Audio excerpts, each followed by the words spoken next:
Hello guys, welcome back to another video. And last video में मैंने आपको बताया था चैनल या रेक्टेंगल पैटर्न के बारे में। अब देखते हैं इसके कुछ रियल एग्जांपल्स और इसको एक्चुअल में ट्रेड कैसे लेना है, ये दिखता कैसे है चार्ट्स में, आइडेंटिफाई कैसे करें। समझ में तो आना चाहिए कि ये रेक्टेंगल है। नॉर्मली क्या होता है, जब इस टाइप की कोई भी वीडियोस आप देखते हो तो वो कहीं पर भी कुछ बना रहे होते हैं एंड जस्टिफाई नहीं होता है। मतलब अंदर से ना आपको फील नहीं होता कि यार कि जो मुझे बोला जा रहा है, जो मुझे दिखाया जा रहा है वो करेक्ट है। ऐसा लगता है अंदर से, अरे यार कहीं पे भी कुछ भी बना दिया। ऐसे तो ये इसमें तो ये पैटर्न भी बन रहा है, ऐसे तो इसमें ये पैटर्न भी बन रहा है। तो I try and take care of that thing कि पिन पॉइंट प्राइसेस को ध्यान में रखते हुए I try to make some rectangles. And चलो इस वीडियो में वही करते हैं। तो ये फेडरल बैंक का डेली चार्ट है, ये मैं आपको जूम आउट करके दिखा दे रहा हूँ कि ये रेक्टेंगल कहाँ पे बन रहा है। तो ये काफी स्टॉक ऊपर आ चुका है और उसके बाद इसके लास्ट 1.5 से 2 महीने की कंसोलिडेशन हो रही है। यहाँ पे इस रेक्टेंगल का ब्रेकआउट आ जाया है। इसमें डेट आज चल रही है 20 अगस्त। डजेंट मैटर, प्रॉबेबली जब तक ये वीडियो आएगा शायद डेट्स काफ़ी आगे चली जाएंगी। Doesn't matter, it's about a concept. मैं तो रियल मार्केट में बना रहा हूँ, correct. And my aim is कि आपको एक कंसेप्ट मिले। फाइन, चलो अब इस रेक्टेंगल को समझते हैं कि ये जो मैंने बनाया इधर ही क्यों बनाया। Sorry, why didn't I make it something like this? ठीक है, why did I make it like this only? इसका रीजन क्या है, इसका लॉजिक क्या है, या यहाँ पे मैंने नीचे क्यों नहीं बनाया, इसकी ये विक मैंने क्यों बाहर छोड़ दी। इस चीजों को समझने की हम लोग कोशिश करते हैं।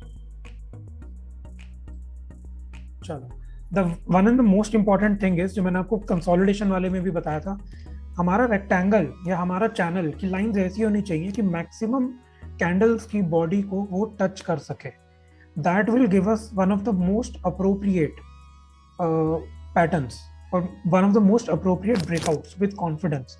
तो ये ट्राइंगल को यहाँ, ये रेक्टेंगल को यहाँ बनाने का लॉजिक ये है। पहले आप ये वाली कैंडल देखिए,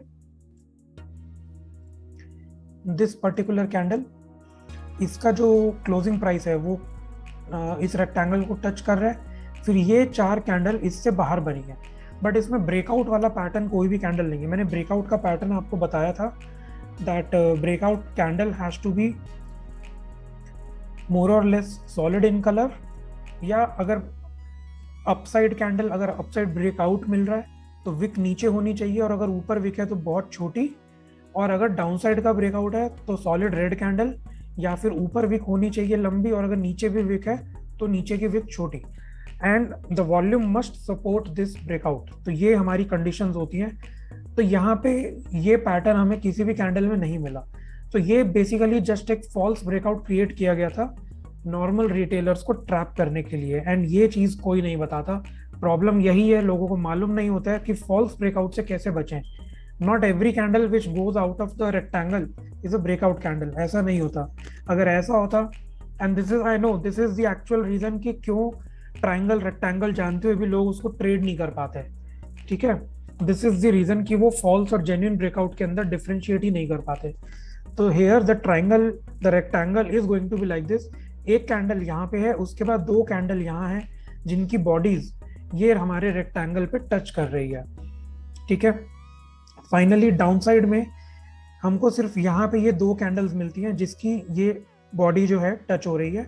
अगर मैं इसको थोड़ा ऊपर करने की कोशिश करूं,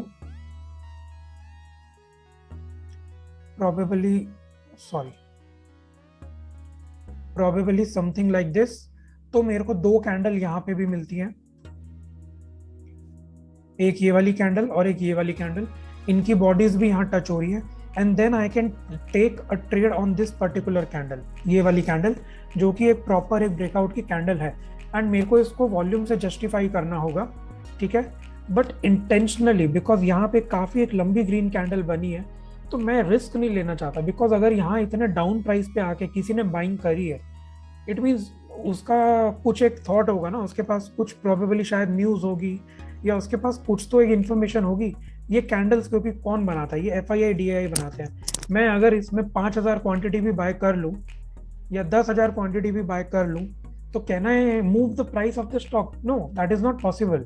इसलिए मैं अपनी सेफ्टी रखने के लिए इस कैंडल को a part of rectangle consider करना बेटर प्रेफर करूंगा, ताकि जब फर्दर मुझे एक प्रॉपर ब्रेकआउट मिले तो मेरा जो ट्रेड में कन्विक्शन हो वो बहुत ज़्यादा हो। तो मैंने इस पोर्शन में ब्रेकआउट लेने की जगह, यहाँ पे ब्रेकआउट लेने की जगह आई हैव गिवन अराउंड 2 to 3% रफली, बट यहाँ पे मेरी श्योरिटी बहुत हो गई, क्योंकि अब ये कैंडल किसी भी तरह जो है रेक्टेंगल का पार्ट नहीं बनेगी। एंड अगर मैं टारगेट्स की बात करूं तो what could be my probable targets, normally people से कि जितना आपका रेक्टेंगल का विड्थ है उतना 1:1 में आपका टारगेट मिलेगा, और एसएल आपके रेक्टेंगल के ऊपर। Partially correct, not fully correct. Initially जब आप ट्रेड लेते हो आप एक बार यहाँ पे ले सकते हो एसएल, लेकिन जैसे ही ट्रेड आपके फेवर में आने लगा तो your immediate SL should move closer, और इस केस में मैं अपना एसएल रखूंगा प्रोबेबली यहाँ पे, क्योंकि 1 कैंडल, 2 कैंडल, 3 कैंडल, इनका एक हाई जो है ना वो रफली एक सेम सिमिलर जोन में है, तो मैं इसको तुरंत अपने एसएल को हाफ कर लूंगा। एंड अगर उसके बाद यहाँ से एक कैंडल और नीचे आती है तो probably I will bring my SL here, क्योंकि अगर ये स्टॉक इस तरीके से गिरता है तो अगर ये उसके बाद थोड़ा रीटेस्ट भी लेता है, कहाँ तक ले लेगा, something like this, and again it will come down. Correct, वो ऐसा तो नहीं है कि एकदम ऊपर भाग जाएगा, नहीं ऐसा नहीं होगा। अगर किसी ने इसको ब्रेक डाउन किया है, मतलब किसी ने जेन्युइनली सेलिंग करी है। चार्ट को थोड़ा सा क्लीन कर लेता हूँ, बहुत डर्टी हो गया। Okay, correct. तो this is going to be my definitely confirmation on my trade कि यहाँ पे मुझे सेलिंग मिली है। Now comes target. देखो टारगेट को ना टेक्निकली रखो, वो ज्यादा बेटर है, रेशो से नहीं होता है 1:1, 1:2 नहीं होता। मार्केट आपके लिए थोड़ी देने बैठी है, रेशो मेरे को पूरा करना है। मिस्टर एक्स ट्रेड कर रहे हैं, वो एंट्री ली है उन्होंने, I have to give him 1:1, ऐसा थोड़ी होता है। टेक्निकल टारगेट रखो। यहाँ पे I would keep my first target probably somewhere around here, which is coming around 76.5 round figure, and then my second target is going to be रफली around here. उसका simple सा लॉजिक सिर्फ इतना है, इस पोर्शन के अंदर भी कई कैंडल्स हैं जिनका जो बॉडी है वो सेम रेंज में आ रही है। करेक्ट, तो यहाँ पे मतलब एक बार इसको सपोर्ट मिल सकता है, probably the stock will come here and go up. हो सकता है बाद में ये गिर जाए, लेकिन आपको लगेगा यार काश में प्रॉफिट बुक कर लेता। तो अगर मैं ये ट्रेड ले रहा हूँ तो मैं यहाँ पे 70% अपना जो है, बट ऑब्वियसली ये केस सेलिंग का है तो ये या तो फ्यूचर से होगा या ऑप्शन से होगा। मल्टीपल लॉट्स कर रहा हूँ तो आई वुड ट्राई कि भाई पार्शियल प्रॉफिट यहाँ बुक करो, and if the stock goes up और उसके बाद नीचे आता है तो फाइनल प्रॉफिट मेरा यहाँ पे बुक होगा। सो this is the case of federal bank. So now let me show you more cases. Okay, यहाँ मैंने रेक्टेंगल बना दिया है। This is Hindustan Unilever. पहले ये पीछे का आपको चार्ट दिखा रहा हूँ, कितना क्लियर अपसाइड में आ रहा था ये। अब फाइनली जाके ये पर्टिकुलर स्टॉक ने यहाँ पे क्लियर रेक्टेंगल बनाया। मैं रेक्टेंगल यहाँ क्यों बना रहा हूँ, मैं इस तरीके से रेक्टेंगल क्यों नहीं बना रहा? सिंपल है, मैं अगर इतना लंबा टाइम फ्रेम लेके काम करना चाहता हूँ, this is from last year June 2020 के जून के अराउंड से अगर मुझे बात करनी है, ज्यादा लॉजिकल नहीं है कि मैं वीकली चार्ट में चला जाऊं और ये इतना सारा जो नॉइस है चार्ट के अंदर इसको रिड्यूस कर दूं, तो मेरा चार्ट थोड़ा इजी हो जाएगा ना देखने में, अगर मैं वीकली में आ जाऊंगा या मंथली में चला जाऊंगा। पर अगर मैं कंपैरेटिवली थोड़े छोटे टारगेट के लिए थोड़े शॉर्ट टर्म में ट्रेड लेना चाहता हूँ, because this is Hindustan Unilever, यहाँ एफएनओ में मुझे ट्रेड मिलेगा। एफएनओ में मैं ट्रेड लेऊंगा जो वो मैक्सिमम मैं 30 डेज रख पाऊंगा। Correct, max to max 30 days. तो यानी जो भी मैं टारगेट निकालूंगा चार्ट से वो 30 डेज में मुझे मीट करना है, और मुझे अपना एफएनओ या बुल कॉल स्प्रेड जो भी बनाना है वो उसी अकॉर्डिंगली बनाना है। तो आई वुड वांट नॉट कि मैं 20% टारगेट ले लूँ। अगर आप इक्विटी में ले रहे हो वीकली में चले जाओ, नो प्रॉब्लम, मच बेटर। अगर आप एफएनओ में ले रहे हो तो 1 आवर या डेली में ही देखो, बिकॉज यू वांट कि पैसा फटाफट आए। करेक्ट, नहीं तो वो एफएनओ में फिर वो डी के लगने लगता है, ऑप्शंस में फ्यूचर में घबराहट होने लगती है थोड़ा भी स्टॉक नीचे है। अब इसका रेक्टेंगल देख लेते हैं, जूम करता हूं पहले। तो इसका rectangle is also going to be something like this.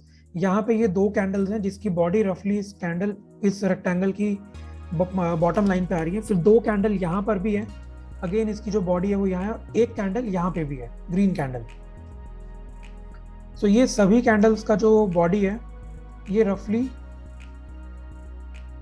हमारी इस बेस लाइन के पास है। करेक्ट, तो ये बेस लाइन हमारी स्टैब्लिश हो गई और ये करेक्ट है, इसमें कोई डाउट नहीं आएगा। अब हम टॉप लाइन की बात करते हैं, अपसाइड लाइन की। एक कैंडल मुझे यहाँ मिल रही है जिसका जो बॉडी है वो टच हो रहा है, then another candle is this one more candle is this one. तो ये 3 कैंडल्स हैं टॉप साइड में।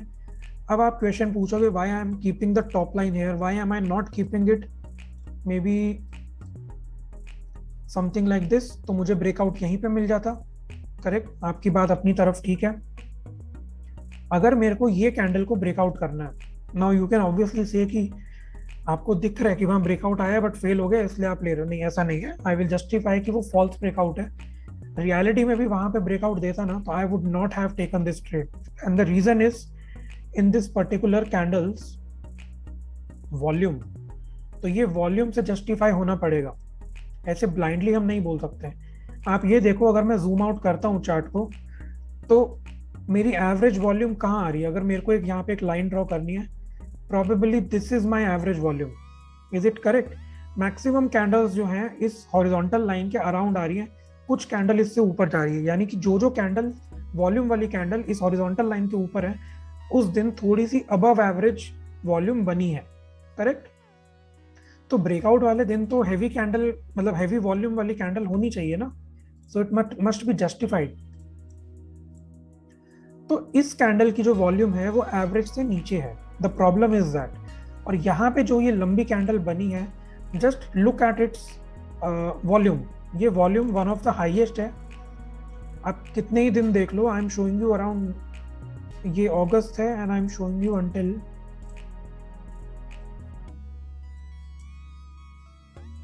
ये देखो, यहाँ पे अगस्त है, ये अगस्त है। एक साल की लगभग सबसे बड़ी ब्रेकआउट वॉल्यूम ये बनी है। अब डाउट खत्म हो जाना चाहिए इस बात पे कि जेन्युइन ब्रेकआउट ये वाला था या ये वाला था। डिबेट कर सकते हो, बहस कर सकते हो, होगा कुछ नहीं। We need to be sure कि जब हमारा ब्रेकआउट है ना, वॉल्यूम हमारे उस ट्रेड को सपोर्ट करना चाहिए। अब ज़्यादा से ज़्यादा ये होगा, हो सकता है अगर मैं इसको यहाँ परचेज करूँ, स्टॉक अगले दिन ऊपर जाने की जगह थोड़ा सा ऐसे रिट्रेसमेंट बना ले, थोड़ा सा प्रोबेबिलिटी है, but again it is going to break this upside only. और यहाँ पे मेरा एक एसएल, कंजर्वेटिव एसएल इनिशियली मैं यहाँ रख सकता हूँ। After that I can keep the low of this particular breakout candle as my SL, और मैं इस ट्रेड को लेके जा सकता हूँ। बहुत हाई कन्विक्शन ट्रेड है, बहुत अच्छा ट्रेड है। आई थिंक जब आप ये वीडियो देखोगे तब तक ये चार्ट आगे चल चुका होगा एंड यू विल सी कि ये ब्रेकआउट जो है हमारा प्रोबेबली सस्टेन करेगा। Next, a similar FMCG company Britannia. तो ब्रिटानिया का पहले जूम आउट दिखा रहा हूँ, इसमें क्या चल रहा है। तो ब्रिटानिया के अंदर क्लियरली एक इस टाइप का फ्लैग एंड पोल बना था, उसके बाद यहाँ ब्रेकआउट भी आया, बट कोविड की वजह से ये पैटर्न जो है डिस्टॉर्ट हो गया, ये पैटर्न जो है फेल हो गया। So this I must acknowledge कि not every flag and pole will work, मतलब थोड़ा सा अनकैनी सर्कमस्टांसेस होते हैं, कोविड हो, इलेक्शंस हो, that time these things can fail, ठीक है। Now again you can say I have a flag and pole here, probably something like this, और आज के दिन में इसका एक ब्रेकआउट मुझे बहुत अच्छा इजी टू आइडेंटिफाई वे में मिल गया है। अब ये हमारी ब्रेकआउट कैंडल है, इसके टॉप पे थोड़ा सा विक है, इट मींस डे एंड होते होते थोड़ा सा किसी ने ऑलरेडी प्रॉफिट बुक कर लिया। बट यहाँ पे ज्यादा से ज्यादा क्या होगा ना, अगर ये ब्रेकआउट डेफिनेटली आया है, इसमें तो कोई डाउट नहीं है, हो ये सकता है कि शायद ये एक दो कैंडल, क्योंकि एक ही कैंडल में इतना बड़ा मोमेंटम इसने किया, just look at the size of the candle, ये इसकी बाकी कैंडल्स के साइज से बहुत बड़ी कैंडल है। तो डेफिनेटली कुछ लोग जिन्होंने पहले से बाइंग कर रखी होगी, they have started booking profits. तो ये इतनी बड़ी कैंडल होने की वजह से हो सकता है एक या दो दिन कैंडल्स थोड़ी सी नीचे आए and again they will give a breakout, something like this. But ये ब्रेकआउट ब्रिटानिया में डेफिनेटली आ गया फॉर द मंथ ऑफ सितंबर। अगर कोई मुझसे पूछता, मैंने आज अपने कई क्लाइंट्स को ऑलरेडी ब्रिटानिया दे दिया, बिकॉज डाबर का ट्रेड में मैंने प्रॉफिट बुक किया, Dabur was giving a breakout, similar time I saw कि भाई यहाँ पर भी ये आ रहा है, तो we have created a bull put spread a bull put spread in this particular stock, और हमने बहुत कंजर्वेटिव खेला है, बहुत conservative. What we have done is, my initial SL is going to be somewhere here. उसका रीजन मैं आपको बताता हूँ. ये यहाँ से कंटिन्यूस ग्रीन कैंडल बन रही है, 1 2 3 एंड 4, करेक्ट. यानी कि इस पर्टिकुलर स्टॉक में जो ब्रेकआउट है वो रफली यहाँ से किसी ने स्टार्ट किया था, बट वॉल्यूम वाइज वो ब्रेकआउट ट्रैक नहीं हो सकता था. तो मोस्ट प्रोबेबली ये लेवल को अगर कोई ब्रेक करता है तो जिसने इतना पैसा लगा के स्टॉक को इतना पुश किया है वो भी लॉस में आ जाएगा. तो what we have done is very simple. हमने 3600 की पुट 2 लॉट सेल किया है एंड 3500 की पुट 2 लॉट को बाय किया है. That is my trade recommendation on this one. यहाँ पे हम फ्यूचर में ट्रेड नहीं कर रहे हैं. अभी अगस्त का मंथ चल रहा है, हम लोग सितंबर के लिए ट्रेड ऑलरेडी ले गए हैं. मोर और लेस स्टॉक टाइम पास करेगा थोड़ा बहुत, and then it will try and go further up. And इतने में ये जो प्रीमियम्स हैं ये डीके होने शुरू हो जाएंगे, बिकॉज मैंने ऑलरेडी नेक्स्ट मंथली एक्सपायरी के अंदर इस ट्रेड को बना लिया. सो that is how a channel looks. कुछ लोग चैनल को भी ट्रेड करते हैं, वो इस तरीके से ट्रेड कर लेते हैं. वो एक स्किल धीरे धीरे डेवलप होता है, that you can gain confidence कि अगर चैनल में ये यहाँ पर आया है और पहले से आप लाइन ड्रॉ कर पा रहे हो तो ये नीचे गिरेगा, लेकिन ये लाइन आपको यहाँ मिली है तो प्रोबेबली आप यहाँ पे लाके एक छोटा एसएल रख के चैनल के जस्ट ऊपर एक लंबे टारगेट के लिए आप इसको शॉर्ट कर सकते थे. या अगर इस तरीके से आपको ये लाइन मिल गई है तो जब ये नीचे आया और स्टॉक ऊपर चलने लगा आप चैनल के नीचे एक एसएल लगा के ट्रेड ले सकते थे. बट ये थोड़ा सा लेटर स्टेज में आता है, तो वो फिर मैं 1 डे के अंदर यहाँ पे चैनल को ट्रैक करता और 1 आवर में जाके ट्रेडिंग अपॉर्चुनिटी ढूंढता. तो इस टाइप की थोड़ी सी एडवांस्ड चीज़ें जो हैं वो मैं आगे आने वाले वीडियोस में कंपेयर करूँगा, मतलब टच करूँगा एंड करेंगे उसको भी धीरे धीरे. एंड इसका मिनिमम टारगेट जो है दैट इज 4000. वो तो आज इसने ऑलरेडी यहाँ पे रफली the high is 3965, but exact ये 4000 को आई बिलीव पर्सनली टच करेगा. एंड जब ये 4000 को क्रॉस कर जाएगा तो the next target is going to be further 5% around 4200, and then the next target is going to be 4400. Because ये कंसोलिडेशन 1 साल की है.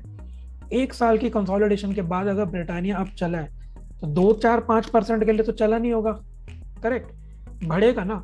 वी हैव सीन सालों साल जो लोग लंबा स्टॉक्स को होल्ड कर लेते हैं, स्टॉक्स 10x 20x हो जाते हैं.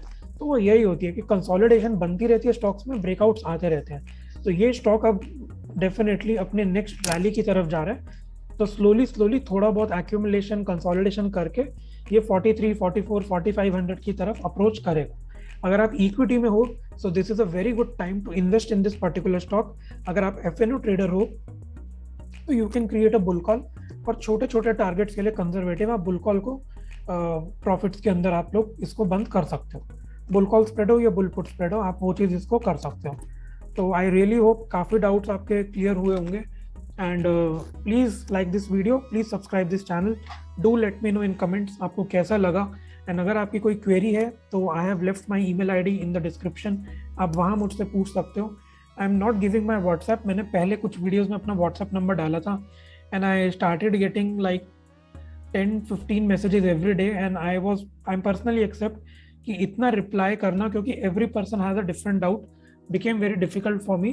सो I have given my email and what I have planned is कि जब मेरे पास एक पर्टिकुलर टॉपिक पे 2-3 डाउट्स हो जाते हैं तो I will take a live session along with you and I will take all your doubts live on the screen. And जो भी आपकी क्वेरीज होंगे ना वो चार्ट के अंदर बैठ के we will solve everything on the real time basis.